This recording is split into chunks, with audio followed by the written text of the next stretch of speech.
Buenas tardes a todas y a todos. Es un gusto estar aquí con todos ustedes y principalmente para presentar este gran libro de Saida Muchi, la doctora Saida Muchi.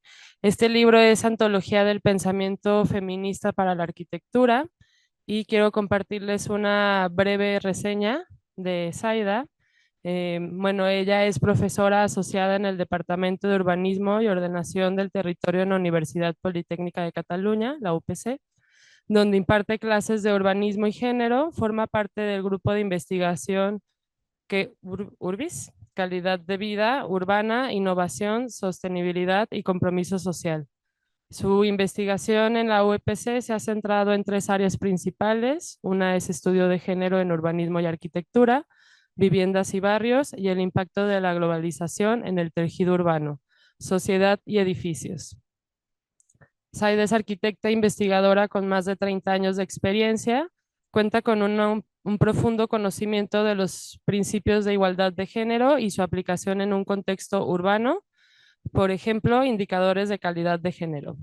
Del 2015 al 2019, la profesora Mushi fue directora de urbanismo en el municipio de Santa Coloma, en Gramenet, en España, donde fue responsable de urbanismo, vivienda y medio ambiente, ecología urbana y espacio público, vía pública y otros temas relacionados con la ciudadanía. También fue responsable de la gestión y ejecución de las estrategias de desarrollo urbano sostenible e integrado, financiado por el Fondo Europeo de Desarrollo Regional. Fue miembro de la junta directiva de la Fundación Bit Habitat en Barcelona en el 2020, un espacio donde se desarrollan programas y servicios para promover y facilitar la innovación urbana desde el 2022. La doctora Mushi forma parte del grupo dedicado a la misión de cohesión territorial para la redacción del Plan Estratégico Metropolitano de Barcelona. Y bueno, hoy contamos con el gusto de tenerla aquí para presentar este gran libro que reúne la voz pues de muy diversas mujeres académicas con todo tipo de perfiles. Pues son dos tomos. Es uno solo, pero muy amplio. Entonces, bueno, pues le damos la bienvenida y damos inicio a esta conversación. Gracias. Bien, muchísimas gracias a todas las personas que se han reunido aquí en este lugar tan lindo. La idea no es presentar el libro, lo siento si estaban esperando una charla. La idea es que charlemos todas y todos y es leer aleatoriamente, abrir el libro y leer un trozo, una página, e irlo pasando y por ahí cada tanto podemos parar a debatir, a qué nos parecieron lo que hemos leído. Y este libro es de descarga gratuita en la página, bueno, si ponen Antología de Pensamiento Feminista para Arquitectura, a UPC les lleva y es de descarga gratuita. Es un trabajo que hicimos en el año, bueno, empezamos cuando justo empezó la pandemia, 2021, y el objetivo era acercar, ¿se escucha esto? Sí. Era acercar el pensamiento feminista de un periodo entre el 61, tomando el libro de Jane Jacobs como hito, hasta el 2011, también libros que, pensando que del 2011 para acá se consiguen un poco más, están todavía en las librerías, pero en realidad el objetivo también era, eh, como diríamos en Argentina, desburrar, desasnar a la gente que piensa que esto, el feminismo de género es una moda, que es algo que empieza, que no tiene mucho sentido, y decir, no, hay muchas pensadoras. Nos costó mucho llegar a estas, no sé cuántas son, ahora no tengo el número, la cantidad, pero seleccionar y realmente hay mucho pensamiento, ¿no? Entonces, la idea era, pues, darles herramientas a quien quisiera desasnarse y saber que esto tiene fundamento y hay muchas pensadoras y diferentes maneras de abordarlo, ¿no? Entonces, el libro tiene una primera parte de feminismos como general, ¿no? De la teoría feminista, el concepto y marco le llamamos, eh, como para saber también, vamos a de filosofía, de política, de posiciones. Y luego tiene tres apartados dedicados más a tres áreas de la enseñanza o de la arquitectura: historia, urbanismo y arquitectura en concreto, ¿no? O sea, un poco cómo se revisa la historia desde esta perspectiva, cómo se piensa o repiensa el urbanismo y la arquitectura también. habíamos querido hacer un apartado de educación, pero se nos complicaron los textos que teníamos seleccionados, no nos dieron los permisos, no nos contestaron, entonces bueno, se quedó sin la reflexión específica para la educación. Entonces, eso, les invito a leer, por ahí vamos a necesitar que una persona que esté al lado de quien lea le sostenga el micro, así es más fácil. Entonces, Margarita, no sé si quieres empezar tú, por eso te pasaba el libro, sí. ¿Qué dices? ¿Qué texto? Escojo las... Bueno, ¿puedo abrir el de Silvia Federici? Claro. Tengo mi favorita. No sé.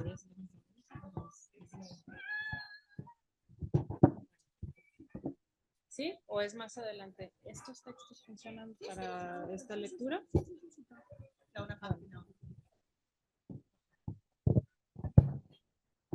Bueno, voy a leer este apartado, la devaluación del trabajo femenino. La criminalización del control de las mujeres sobre la procreación es un fenómeno cuya importancia no puede dejar de enfatizarse tanto desde el punto de vista de sus efectos sobre las mujeres como de sus consecuencias en la organización capitalista del trabajo.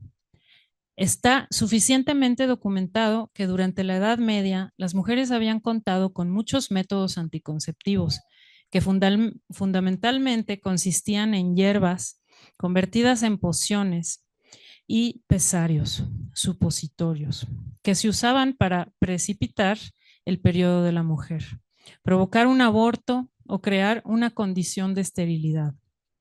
En Eve's Herbs, A History of Contraception in the West, de 1997, el historiador estadounidense John Riddle nos brinda un extenso catálogo de las sustancias más usadas y los efectos que se esperaban de ellas o lo que era más posible que ocurriera.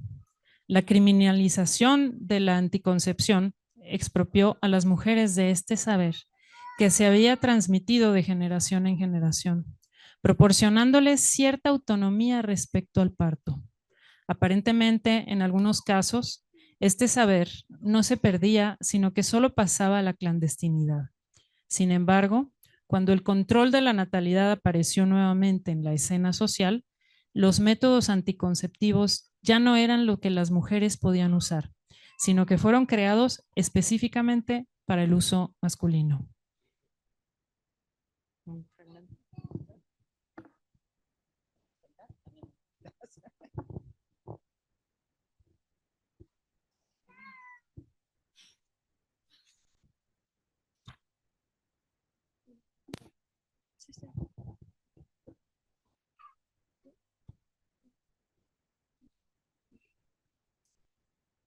Buenas tardes. Me siento muy incómoda y siento que no pertenezco al hogar porque vivo con mi pareja y él tiene sus propias necesidades y gustos que son diferentes a los míos. La forma en que la casa está organizada no es exactamente como yo lo hubiese organizado. Está demasiado ordenada. No me gustan los muebles, no me hacen sentir que pertenezco a esta casa. La pertenencia para mí significa estar en mi propio espacio y decidir cabrá en él, tener el control total.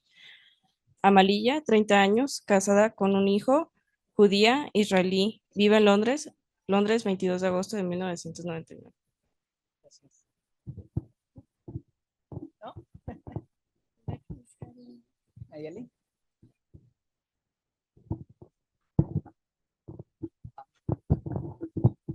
La que sea, ¿verdad? Sí. Bueno, yo elegí una parte de Jane Jacobs, generadores de diversidad. Las guías de teléfonos nos muestran muy claramente el dato capital en relación con la ciudad, el inmenso número de partes que la componen y la inmensa diversidad de esas partes. La diversidad es algo connatural a las grandes capitales. Muchas veces me he entretenido, escribía James Boswell en 1791, pensando lo diferente que es Londres para distintas personas, aquellas cuyas estrechas mentes se limitan a considerar un objetivo particular, lo ven únicamente a través de ese prisma, pero el hombre de entendimiento recibe su impacto, pues pues comprende que la vida, pues comprende la vida humana en toda su variedad, cuya contemplación es inagotable.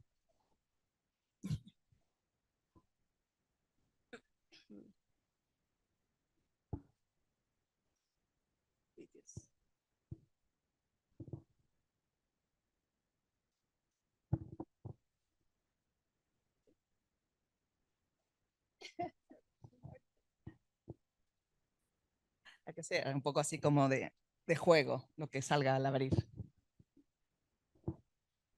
Bueno, mi nombre es Michelle. El principal asunto concierne a las posibilidades y a la función del mainstreaming de género en una situación compleja. A pesar de que el proyecto ARJA es solo para mujeres y la mayoría de participantes son mujeres, la gestión del tiempo y el espacio colectivo sensible al género constituye un reto mucho mayor en red que en la situación tradicional. Las redes no se pueden controlar ni dirigir, solo se pueden alimentar y cuidar, y después siguen su propia dirección. ¿Cómo se puede controlar cada paso y cada fase de desarrollo para que las consecuencias intencionadas y las no intencionadas apoyen a ambos sexos o para que las acciones positivas se lleven a cabo de manera justa? Los ámbitos colectivos son importantes porque también repercutirán en la familia y en los ámbitos individuales.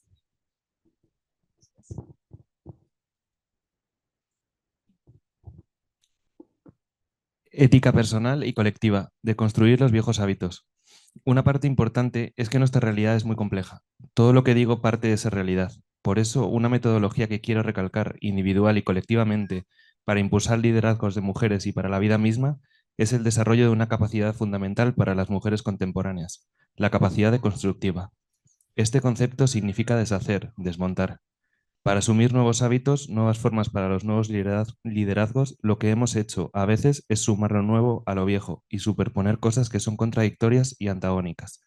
Para evitarnos esa superposición, debemos reconocer que es preciso quitar algunas cosas para poner otras, desmontar, desactivar, desaprender para poder aprender.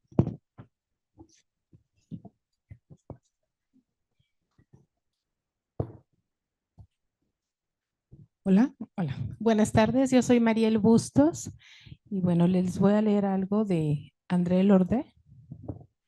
Las autoras de los nuevos textos que siguen no alcanzo a ver. Las autoras de los nuevos textos que siguen esta reflexión introductoria son mujeres que comparten el interés por la arquitectura y las políticas del espacio.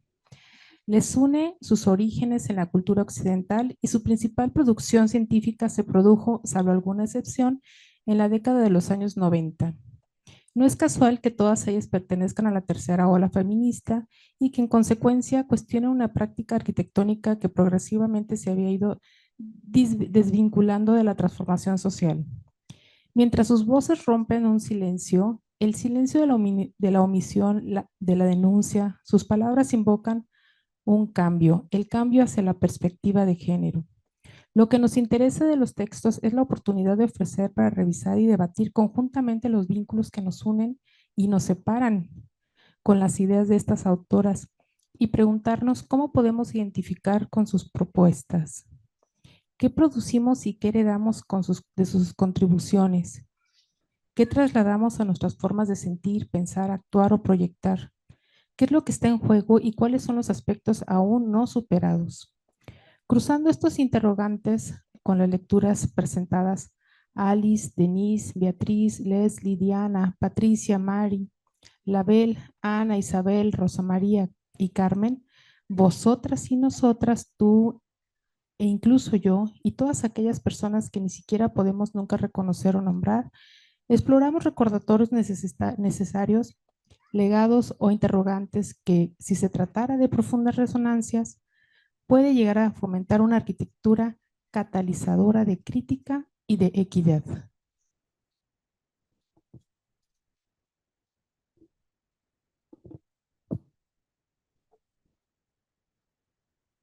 Buenas tardes, soy José Luis y les voy a leer aquí un fragmento del texto que me pareció muy interesante.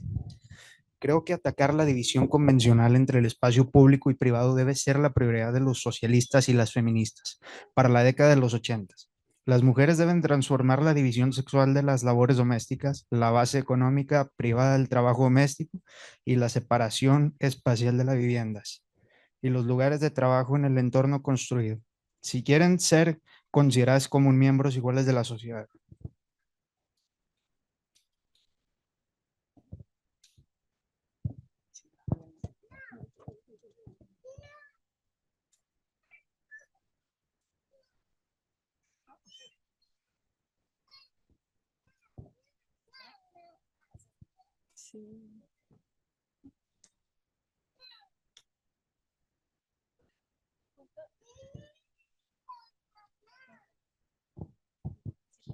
El culto a la domesticidad. Si una de las perspectivas mencionadas tiende a establecer como masculino el género de la modernidad a partir de su oposición frente a la domesticidad femenina, un enfoque en cuanto a la domesticidad en sí misma, por otra parte, revela una forma distinta de interconexión.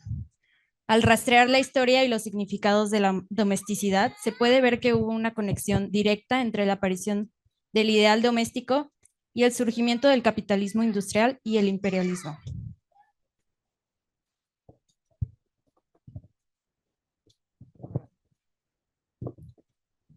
Cuando todos los que hacen las viviendas reconozcan que están luchando contra los estereotipos debidos al género, como contra la discriminación en los salarios, cuando vean que se necesitan cambios sociales, económicos y medioambientales para superar estas condiciones, no tolerarán nunca más viviendas y ciudades diseñadas según los principios de otra época, que proclaman que el lugar de la mujer es el hogar.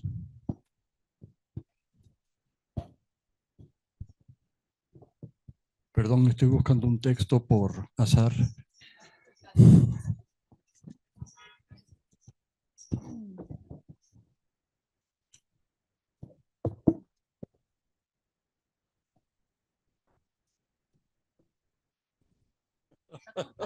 No lo encuentro. No lo encuentro. Hola, soy Manolo. Ahora Le Corbusier amenaza con llevar esta batalla desde la casa a las revistas especializadas de todo el mundo.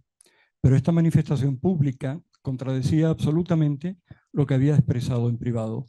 En 1938, el mismo año en que se decidiría a pintar el mural grafite a Cap Martin, y después de disfrutar de varios días en E1027 con Badovici, Le Corbusier escribió a Gray proponiendo no solo de manifiesto que ella era la única autora de la casa, sino también cuánto le había gustado.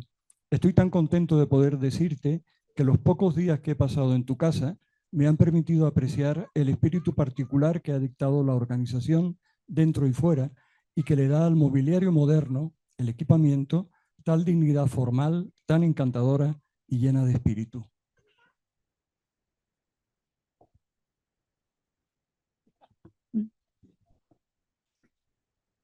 Hay pocas autobiografías de mujeres. ¿Por qué? La mirada introspectiva en cada vuelta o al término de una vida, más propia de los personajes públicos que de los privados, con el fin de hacer el balance de su existencia y dejar un rastro de ella. Es una actitud poco femenina.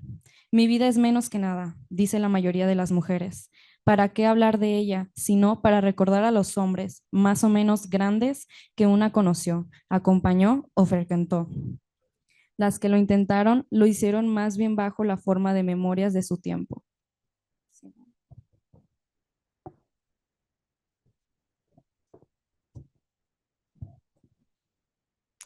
Sin lugar a duda, adecuar el urbanismo para la vida cotidiana también requiere abrir espacios políticos dentro de la sociedad civil para incluir en la discusión y reflexión situaciones que generalmente poco interesan a las estructuras hegemónicas.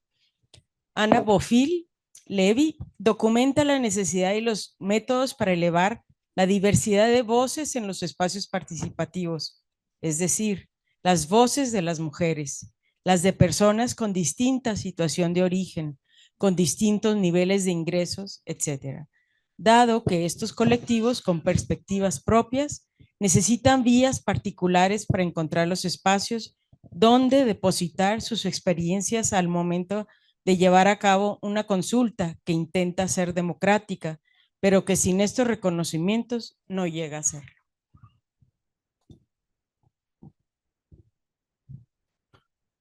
Fuentes, mujeres en los archivos. Discursos e imágenes recubren a las mujeres como un grueso manto. ¿Cómo alcanzarlas? ¿Cómo perforar el silencio? Los estereotipos que las envuelven. Sin embargo, existen muchas fuentes, fuentes que hablan de ellas, fuentes que emanan de ellas, en las que sus voces pueden escucharse directamente, que es posible encontrar tanto en las bibliotecas, aquellos lugares de lo impreso, de los libros y diarios, como en los archivos, tantos públicos como privados, lugares solidarios y complementarios que sería un error comparar, pero que se diferencian, sin embargo, por un grado mayor o menor de espontaneidad discursiva. Todos esos son caminos que yo quisiera tomar, por lo menos quisiera señalar alguno de ellos.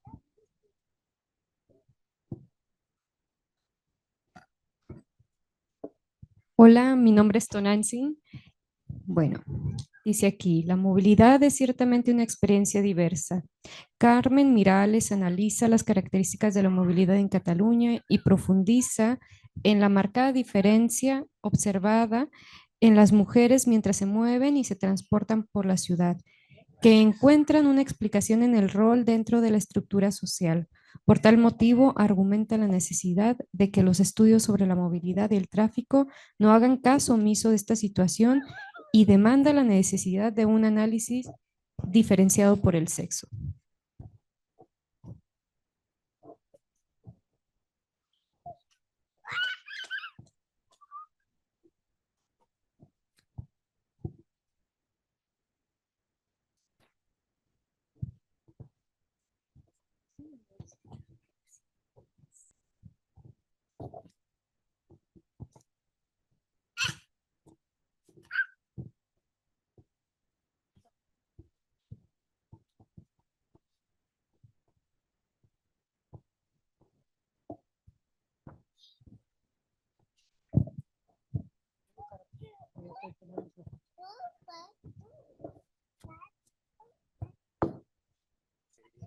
No, sí, chavo.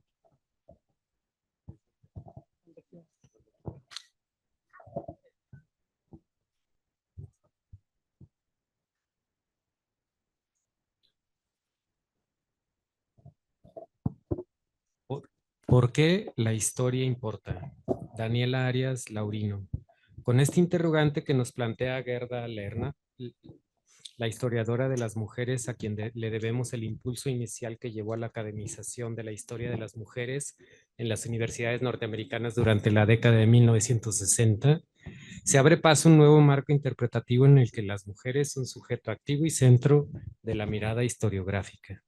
Interpelar la historia heredada, única, universal y patriarcal es el primer paso hacia una transformación que comporte un cambio radical en el modo en que los saberes se construyen, se legitiman y son transmitidos. Él también quiere leer.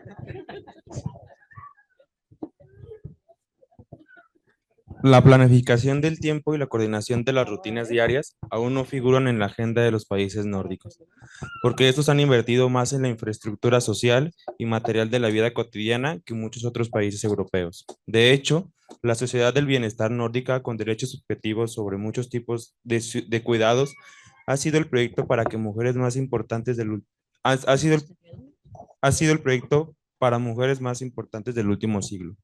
No obstante, el cambio de milenio ha tenido que hacer frente de manera simultánea a unas condiciones laborables cada vez más exigentes, a un deterioro gradual de los servicios sociales y a la aparición de la pobreza urbana acompañada por una densificación frenética de las ciudades nórdicas. La infraestructura local de la vida cotidiana ya no apoya la gestión de las actividades cotidianas por parte de las mujeres, lo que ha dificultado aún más el equilibrio entre el trabajo y la vida privada.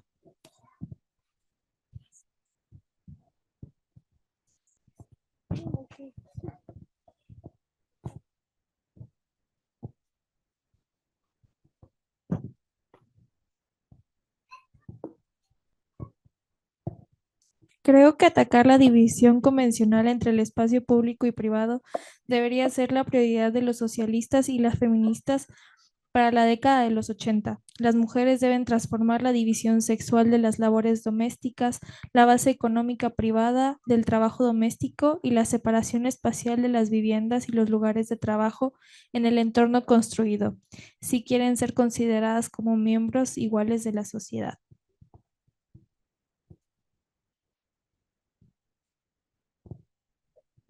Acceso a la vivienda. La Constitución española dice que toda persona tiene derecho a una vivienda. Las políticas de la vivienda en el Estado español vienen diseñadas por la Administración estatal mediante planes que tratan aspectos muy elementales y administrativos de administración estatal, mediante planes que tratan aspectos... Ay, ya me perdí. Ya. La Administración autonómica diseña el plan de la vivienda para su comunidad. Establece las dotaciones presupuestarias y los objetivos a cumplir durante la vigencia del plan. La administración local y los objetivos a cumplir durante la vigencia del plan. La administración local no tiene posibilidad de incidencia en el diseño del plan de la vivienda. Cuando no tienen posibilidad de... Ay, estoy perdiendo mucho. Voy a saltar. ¿Eh? A ver tú. ¿Sí? Sí, no, ¿cómo lo ves? No estás viendo, te los presto. La administración local no tiene posibilidad de incidencia en el diseño del plan de la vivienda, cuando precisamente la administración local es la más cercana a la ciudadanía y la que podría proporcionar una vivienda más adecuada a las necesidades de sus vecinos y vecinas. Este, pues, es el primer escollo para la ciudadanía. Entre sus necesidades y la satisfacción de las mismas, media la administración autonómica y el Estado, que difícilmente puede tener un contacto directo con la población, considerándola solo a través de los datos estadísticos.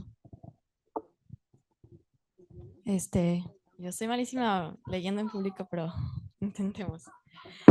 ¿Qué significa un urbanismo con perspectiva de género? ¿Cómo hacer planificación urbana y proyectos urbanos que tengan en cuenta la perspectiva de género? Habitar es mucho más que la sumatoria de residencias, el trabajo, las tareas del hogar, el ocio, el transporte, la educación, la cultura, los deportes y la sanidad. Habitar es poder desarrollar las diferentes esferas de la vida en igualdad de oportunidades, con intensidad e integridad.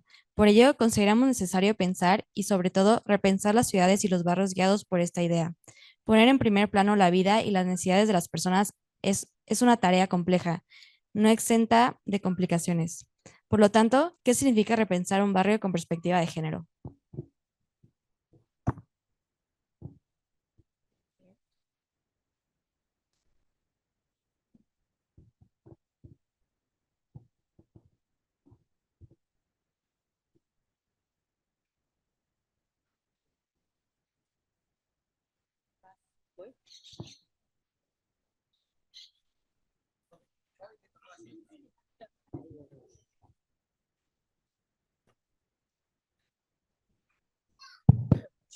Bueno, me dijeron que eligiera lo que fuera, ¿verdad? Así al azar, como el I Ching. A ver, la oscuridad de la historia del urbanismo. En su historia crítica y distópica de Los Ángeles, City of Quartz, Mike Davis describe una tradición de promoción de la ciudad que se asemeja a lo que ha descrito como la mitificación de la profesión de urbanista en las historias modernas del urbanismo. A falta de una tradición crítica de escritos históricos sobre la ciudad desde los años 40 hasta los 70, Davis sostiene que Los Ángeles llegó a entender su pasado. En cambio, a través de un robusto género de ficción conocido como noir, en el que la imagen de la ciudad se retrata como un infierno urbano desarraigado. Los novelistas noir, James Cain, Horace McCoy, Nathaniel West y Raymond Chandler, son los más conocidos. Crearon una ficción regional preocupada por perforar la imagen del sur de California como la tierra dorada de las oportunidades y el nuevo comienzo. Especialmente significativa fue la breve aparición de Black Noir, ejemplificado en la ficción de escritores como Langston Hughes y Chester Himes, que retrataron Los Ángeles como un infierno racial, en que los negros son destruidos o llevados a la autodestrucción por la dinámica caprichosa y psicótica del racismo blanco. Mi objetivo en esta introducción y en esta colección es perforar o desmitificar la imagen heroica de la historia de la planificación mediante la inyección de una serie de temas, teorías y metodologías críticas. Quizá la omisión más llamativa de la saga del auge de la planificación sea la ausencia de todos los actores del escenario histórico, excepto los hombres profesionales blancos. ¿Dónde están las mujeres? ¿Dónde están los nativos americanos, los afroamericanos, los mexicanos americanos, los japoneses y los chinos americanos? ¿Dónde están los gays y las lesbianas? ¿Dónde están tanto en la calidad de sujetos haciendo planificación, contribuyendo a la construcción de la ciudad y de la comunidad, investigando los problemas urbanos, como en calidad de objetos víctimas, si se quiere, de la negligencia de los planificadores o del deseo de tener el control sobre las preocupaciones y necesidades particulares de estos grupos en las ciudades?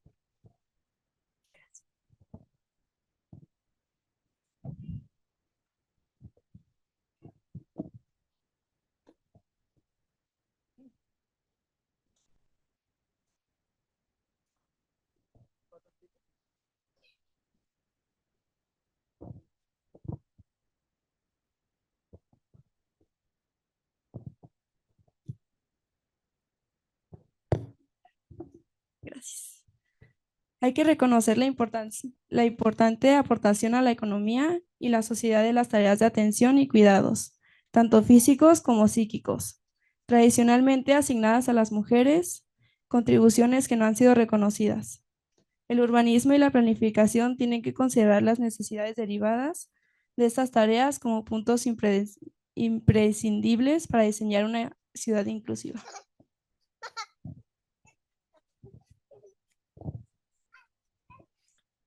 Bien, voy a también escoger. ¿Alguien más quiere leer? Si no, ya terminamos. ¿Sí? Ahí. Maruca, ¿le pasas a ella? Sí. ¿No?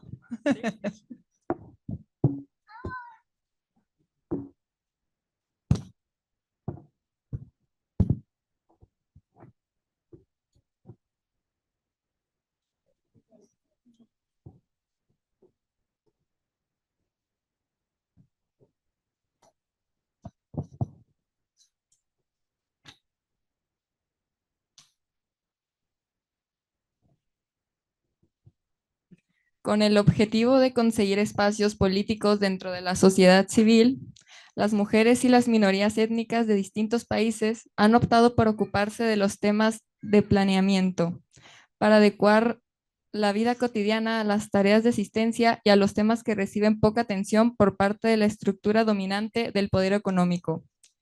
Para tener voz en la transformación del entorno, no han sido suficientes los movimientos de las asociaciones de vecinos, en los cuales las mujeres, excepto en casos extraordinarios, no han tomado la palabra tanto como los hombres. Gracias. No sé si hay ¿Alguien más quiere leer? Ahí. Estaba buscando uno en el azar sin azar.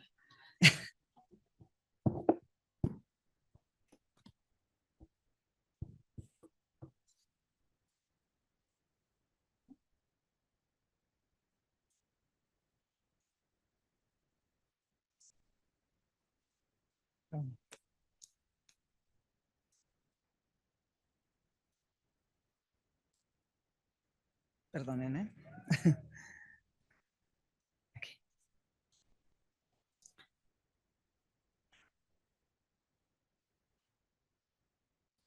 La frase "el lugar de la mujer es el hogar" ha sido uno de los principios más importantes del diseño arquitectónico y del planeamiento urbano en los Estados Unidos durante el último siglo. Un principio más bien implícito que explícito para las profesiones relacionadas con el diseño, conservadoras y dominantemente masculinas, que no es posible encontrar escrito en mayúsculas en los libros de texto dedicados a la utilización del suelo. Esta idea ha generado mucho menos debate que los demás principios organizadores de la ciudad americana contemporánea, en una era de monopolio capitalista, lo que incluye la devastadora presión del desarrollo en el suelo privado, la dependencia fetichista de millones de automóviles privados y el derroche de energía de forma inútil. Sin embargo, las mujeres han rechazado este dogma y han ido entrando en el mercado de trabajo remunerado en un número creciente. Las viviendas, los barrios y las ciudades diseñadas para mujeres recluidas en su hogar limitan a las mujeres física, social y económicamente. Una aguda frustración aparece cuando la mujer se opone a esas limitaciones para dedicar toda o parte de la jornada laboral a trabajar por un salario. Afirmo que el único remedio para esta situación es desarrollar un nuevo paradigma de casa, de barrio y de ciudad, para empezar a definir el diseño físico, social y económico de los asentamientos humanos que contribuyan a apoyar más que limitar las actividades de las mujeres trabajadoras y de sus familias. Es esencial reconocer tales necesidades para comenzar tanto la rehabilitación del actual parque inmobiliario como la construcción de nuevas viviendas que satisfagan las necesidades de una nueva y creciente mayoría de mujeres americanas trabajadoras y de sus familias. Cuando se habla de la ciudad americana en el último cuarto del siglo XX, se debe evitar una falsa distinción entre ciudad y suburbio. La ciudad, organizada para separar la vivienda del lugar de trabajo, debe verse como una totalidad. En tales regiones urbanas, más de la mitad de la población reside en crecientes áreas suburbanas o ciudades dormitorio. La mayor parte del entorno construido en los Estados Unidos consiste en crecimiento suburbano, viviendas unifamiliares agrupadas en áreas segregadas por clases, atravesadas por autopistas y abastecidas por grandes centros y corredores comerciales. Alrededor de 50 millones de pequeñas viviendas están sobre el territorio.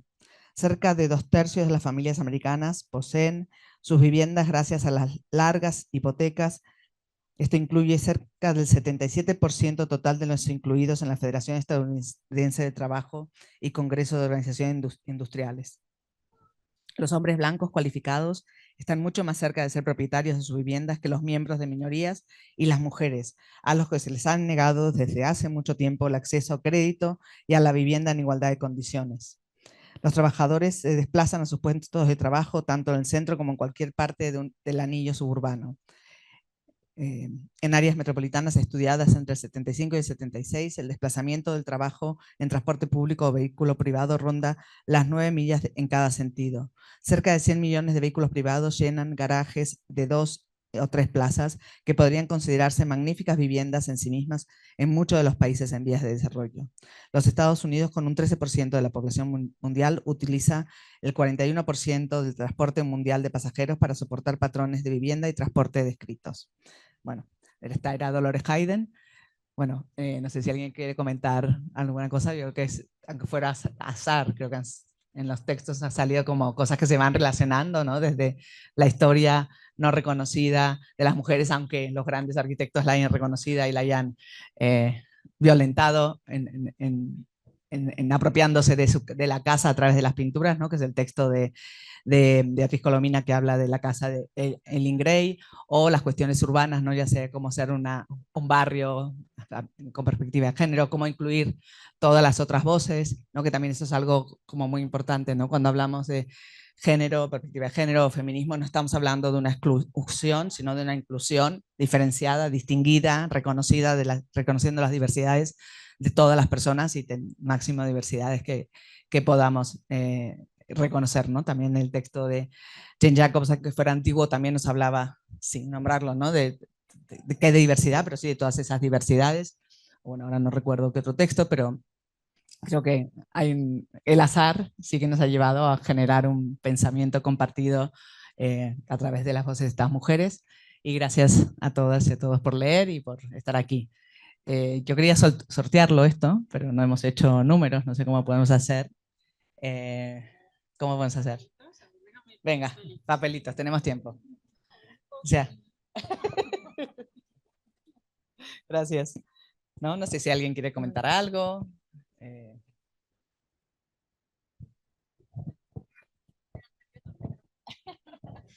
A mí me gustó mucho la parte de lo de los anticonceptivos, que era pues básicamente un conocimiento ancestral y como el hecho de que cuando te quitan conocimiento es como prácticamente amarrarte de manos. Entonces, eso se me hizo muy importante destacarlo. Y el destacar de como mujeres evitar vivir a la sombra de los hombres, lo que había comentado la muchacha, y no vivir a través de ellos. Sí.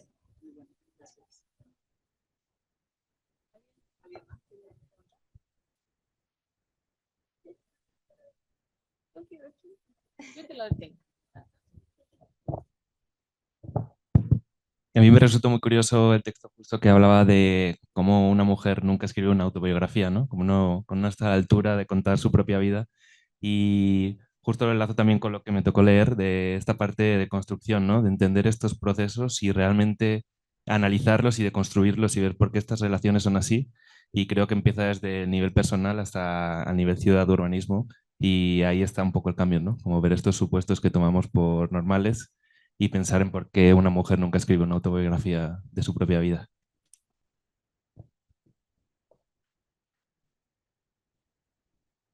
Sí, gracias.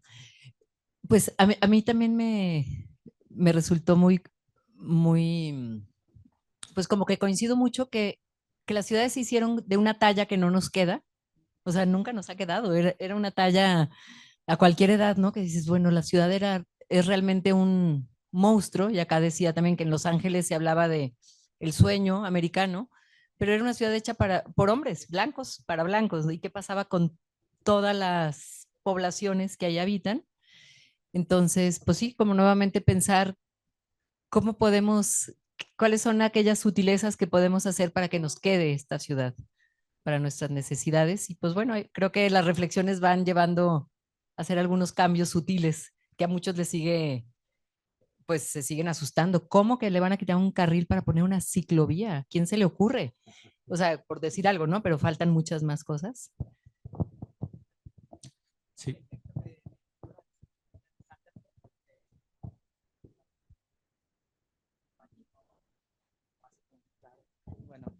Bueno, ahí van llegando los papelitos para que pongan su nombre, si quieren participar.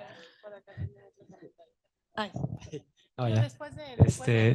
A mí me llamó mucho la atención esta idea de que sobre el tema de inclusión, de que la inclusión sí implicaría que las personas comunes se impliquen en los proyectos, en los programas de urbanismo, y porque nunca se sondean, o sea, nunca, de pronto está el tema de inclusión, pero pensado de arriba para abajo, nunca de abajo para arriba, y eso creo que es una tarea pendiente por parte del Estado.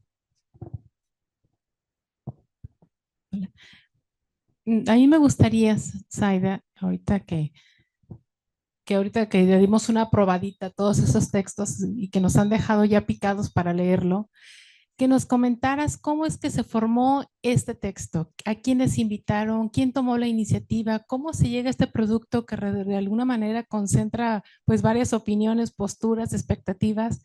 Yo creo que es un trabajo que vale la pena ver cómo empezó la semillita. Sí, la tuya te cuento un poco más. A mí se me hizo interesante, digo, después de escuchar esta perspectiva de las mujeres dentro de la vida pública y esta dicotomía que existe entre privado, público, Estado, esta iniciativa privada, se habla mucho del hombre blanco y que el hombre blanco hizo la ciudad a su imagen y semejanza. Quisiera como aterrizar al contexto mexicano del hombre blanco, hablar, no sé si se puede decir del hombre blanco mexicano, ¿no? También. Y de que también los que estuvieron en el Estado o al frente del Estado, pues formaron también la ciudad a semejanza del hombre blanco mexicano, y saber, como esa expensa de saber qué va a pasar, que hoy la rectoría del Estado cae sobre una mujer. Bueno, ya solo simbólicamente es importante, tampoco podrá cambiar todo, tampoco le podemos pedir todo, ¿no? Pero simbólicamente ya es un paso impresionante. ¿Cómo surgió? No sé si alguien más quiere hablar. Y sí, y por ahí cuando hablamos de hombre blanco, claro, estamos hablando, bueno, o las mujeres que hablan aquí están hablando en X contextos, pero siempre al final es una minoría, sea esta cual sea, ¿no? Que tienen en común que son hombres, que tienen dinero, que tienen recursos, que tienen poder, que tienen la vida resuelta, que proyectan ciudades desde los coches, ¿no? Proyectan espacio público desde los coches. ¿Cómo se puede hacer eso? No se puede hacer. Bien, y el libro surgió en el año 2019 un poco para contestarle, yo creo que en algún punto lo habíamos escrito, para contestarle casi a un profesor que le había dicho a una estudiante que estaba haciendo su PFC que estaba muy interesante, pero que qué pena que se dejaba influir por las modas y hablar de temas de feminismo y de género. Un compañero de mi departamento, además, urbanismo, Y dije, bueno, se lo dedico a él, aunque nunca se lo dediqué, nunca lo va a leer, pero no importa, para que si alguno quiere, como decía al principio, desburrarse, aquí está, ¿no? Entonces, fue un proyecto apoyado por la universidad, que tiene, como el área de educación de la universidad, saca cada año unos recursos para áreas específicas. Entonces, había 2 áreas de recursos. Una era la incorporación del género a la docencia, era un recurso menor, y había otro recurso mayor para estudiar, que también estaba bien, para estudiar qué pasaba en primer año en las carreras técnicas, que había como mucho problema psicológico, digamos, realmente el trato, en la universidad, y cómo hacer que los y las estudiantes de primer curso llevaran mejor lo que estaba pasando. Entonces, la idea era hacer más cosas, en realidad también era hacer un curso en la escuela de arquitectura de Barcelona, pero como decía, como fue pandemia, pues eso no lo hicimos. Ya habíamos hecho algunos cursos con estudiantes a principios de ese año, en realidad, en marzo, antes de pandemia. Y entonces, bueno, fue determinar, bueno, un poco el periodo, eso que decía antes, bueno, tomar algún texto X que nos sirviera de referencia, en este caso fue el 61, el de Jane Jacobs, y eso, terminar el 2011, en realidad también porque queríamos que entraran unos textos que eran nuestros, antes del 2011, pero son textos que tampoco se encuentran, ¿no? Entonces, como a poner textos que entendíamos que estaban no tan al alcance. Algunos de estos no habían sido nunca traducidos al castellano, tradujimos al castellano también para hacerlo más accesible.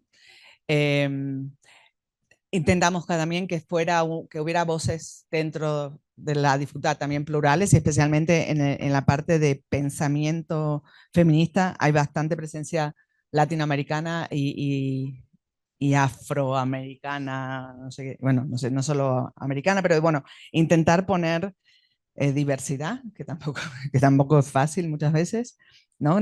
Siempre vamos a caer en el pensamiento dominante. Y bueno, y nos reunimos, están aquí, somos como, o sea, por momentos fuimos unas, después, o sea, inicialmente fuimos 3 profesoras de la Escuela de Arquitectura, Marta Serra Permañé, Tania Magro Huertas y yo misma, y luego invitamos por intereses de ellas, ¿no? Por sus conocimientos e interés en estos temas, a Daniel Arias Laurino, a Magda Melara Orellana y a Luciana Pellegrino. Y luego se sumaron 2 estudiantes que estaban terminando ya la carrera, Mar Bartolomé Narbón y Mireia Simó Higueras, que no tanto, ya no trabajaron tanto en la selección, sino más en la maqueta, en la relación, en pedir los permisos a las autoras o a las casas editoras, ¿no? Porque tenía que ser no íbamos a pagar derechos, o sea, tenía que ser un libro como es gratuito, tampoco podíamos pagar derechos, entonces también teníamos que tener la autorización de las autoras o editoriales en su caso. Y no sé si he contestado, pero más o menos ese fue el trabajo de hacer un listado largo entre nosotras, saber qué podía estar y cómo organizarla. Y sí, fue un trabajo largo, además, fue más largo de lo que pensábamos. Son arquitectas, urbanistas, de todas las profesiones. No, bueno, somos todos arquitectas. Sí, somos todas arquitectas. Bueno, a ver, ¿ya tenemos la caja? ¿Ya? Vale, pues. Yo soy la mano santa, no, Bárbara. Sí. Ah, vale. Y ayer me quedé con las ganas de llevarme uno de los de Catherine. Antonio, del Amo. Muy bien.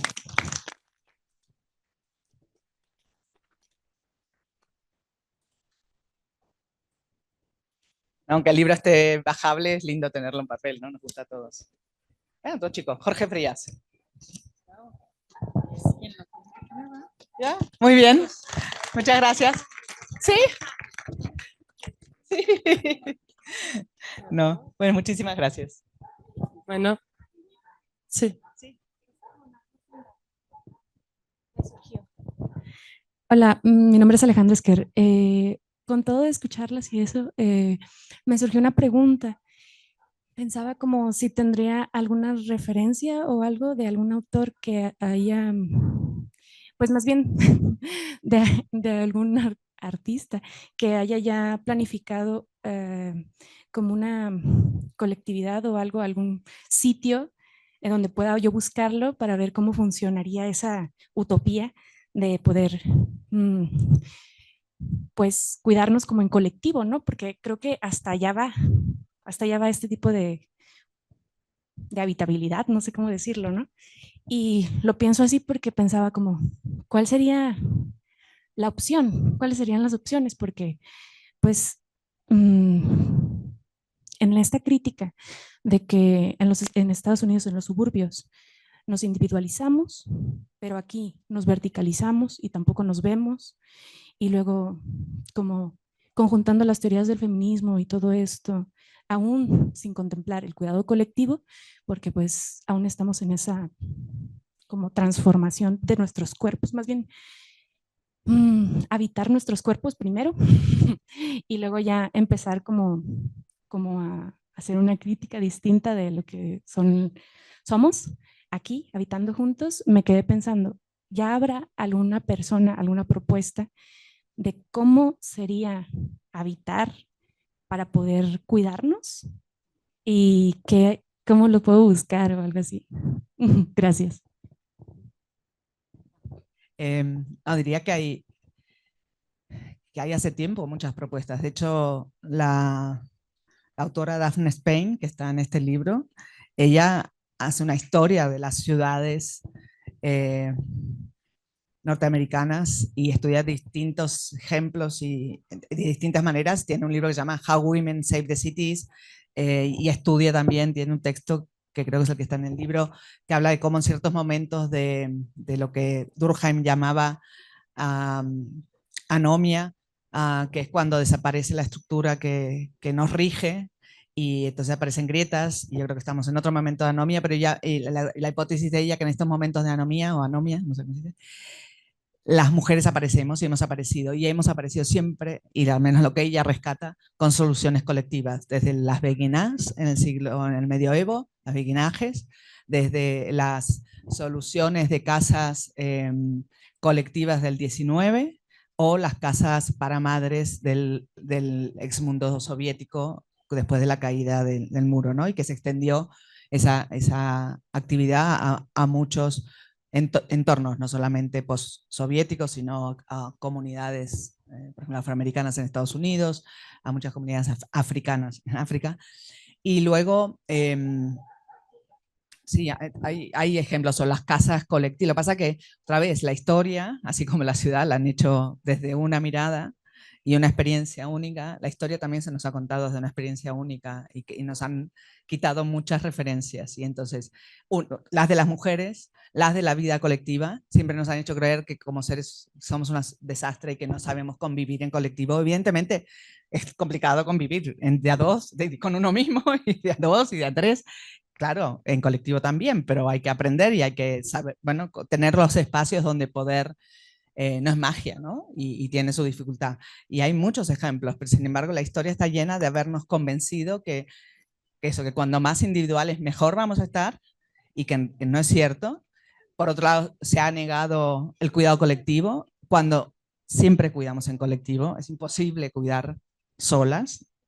Pero claro, nos han hecho no ver eso, ¿no? O porque es tu mamá, tu tía o la señora a la que le pagas porque puedes pagar y te está ayudando, y muchas veces son redes de mujeres. Y muchas veces cuando se ve, por ejemplo, los cuidados colectivos se ven en barriadas más pobres y se entiende como una solución a la precariedad.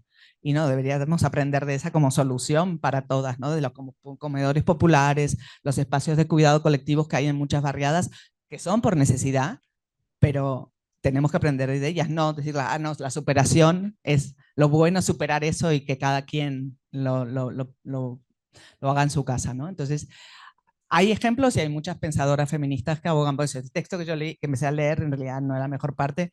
Después ella, Dolores Hayden, se pregunta cómo puede ser una ciudad no sexista, y entonces ahí ella también recupera la idea de las casas sin cocina, que cuando en el siglo XIX se separa, ¿no?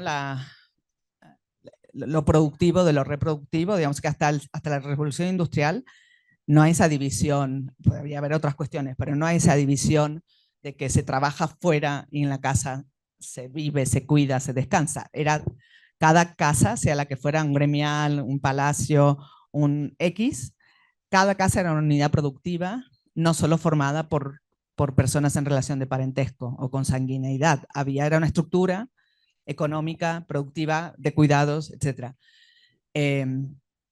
La revolución industrial separa eso y por tanto lleva, ¿no?, la fabricación, a la producción de cosas a un sitio y deja en la casa, en una casa burguesa donde habrá una mamá que cuide todo y que haga todo porque no está trabajando fuera y un señor que venga con el dinero.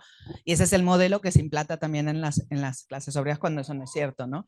Hay pocos ejemplos y hay ejemplos de estas otras opciones. Y entonces en el siglo XIX las mujeres desde su experiencia asignada y mujeres empiezan a pensar, bueno, cómo hacer de esa casa más eficiente. O sea, hay un camino que es pensar esa casa más eficiente y sobre todo trabajar en cómo mejorar la cocina, porque es el sitio que lleva más tiempo y más trabajo, etc. Y ese es un camino pues, muy criticado por ejemplo, por la misma Dolores Hayden, como una respuesta que no cambia nada, sí que va cambiando, ¿no? Hay caminos más revolucionarios y caminos más indirectos, pero a la vez que está ese trabajo de mujeres en pensar que la casa funcione mejor, que tengas menos trabajo en cuidarla para poder tener tiempo para otras cosas y para ti, para trabajar y para ser actora política, claro, si no te queda tiempo, ¿cómo vas a ir al mundo de lo público? Pero a la vez que están estas mujeres que piensan en esa eficiencia, hay otras que dicen, no, es que hay que sacar la cocina de la casa. ¿Por qué la cocina se queda en la casa? Cuando la cocina necesita de unos instrumentos, de un conocimiento, ¿no? Se sacó la educación con el tiempo, se sacó la salud. También podríamos cuestionar que por qué se tiene que sacar, ¿no? Pero en ese momento el pensamiento es, pues saquemos también la cocina y hagamos unos centros de cocina cada X casas o X familias que pueden ser coordinados o trabajados por las mismas mujeres de manera cooperativa, o puede haber personas que trabajen allí, ¿no? Y entonces sacas ese trabajo de la casa. Entonces, y desde entonces hay ejemplos y hubo ejemplos en por ejemplo, la ciudad jardín, que sería la precursora súper malentendida, las ideas de Howard en Inglaterra, del suburbio, que no tiene que ver una cosa con la otra, pero digamos que es esa supuesta genealogía.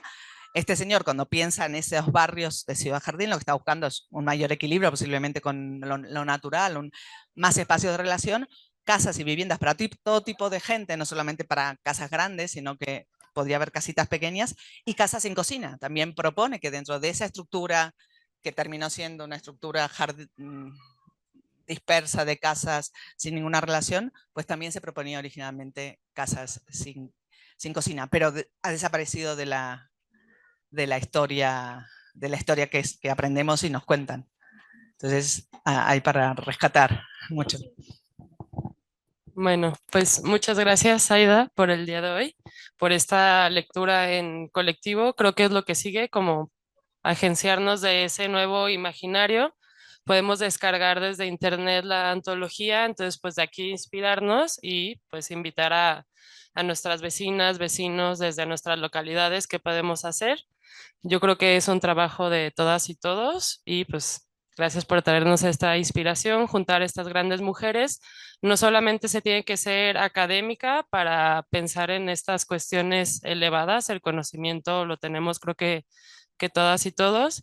Y bueno, pues también agradecer al Tecnológico de Monterrey, donde Zaida forma parte como profesora distinguida de la Escuela de Arte, Arquitectura y Diseño, y también para invitarles a la siguiente presentación del Palomar, ahorita a las 6, y bueno, que sigan todas las actividades de la Feria del Libro del ESARC, y bueno, gracias nuevamente.